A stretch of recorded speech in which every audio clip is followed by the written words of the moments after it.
Well, as we approach 6:02, ABC 15 is staying on top of teen violence around the valley. And later today, the first suspect to take a plea deal in the Preston Lord murder case will be sentenced.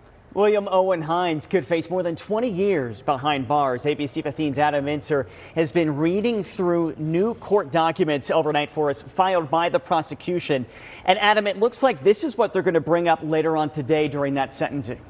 Good morning, Nick and Kaylee. That's exactly right. I mean, these are dense documents filled with a lot of information filed by the state, and they gives us new insight into William Hines' criminal history and what Hines was allegedly doing the night Preston Lord was attacked. Now, as a reminder, Hines pled guilty to manslaughter in Preston's case back in March. He also changed his plea to guilty in 3 other separate aggravated assault cases. Prosecutors are now requesting Hines get 21 years behind bars. That's the maximum sentence in their filing.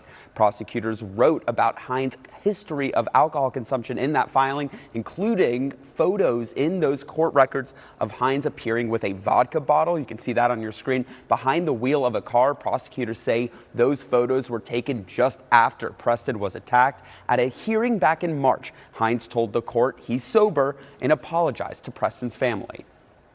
I have now been sober for over a year, and I'm looking forward to finishing my education. Through sobriety, I have been able to process information and see situations clearly.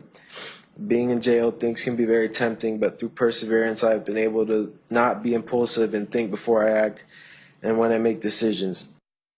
But in those court documents that we've been going through, prosecutors have questioned his sobriety, citing jailhouse phone calls where Hines allegedly talks about having, quote, jail alcohol. Now, Hines' attorney said they previously to our team that they looked forward to sharing William's story at sentencing. Now, sentencing starts at 1. It's expected to take hours, and Nick and Kaylee, our Ashley Holden, will be in the courtroom giving us all the latest throughout the day. Yeah, we know a lot of pieces to this. 6 other suspects as well facing charges in this case. We will continue to track all of it for you.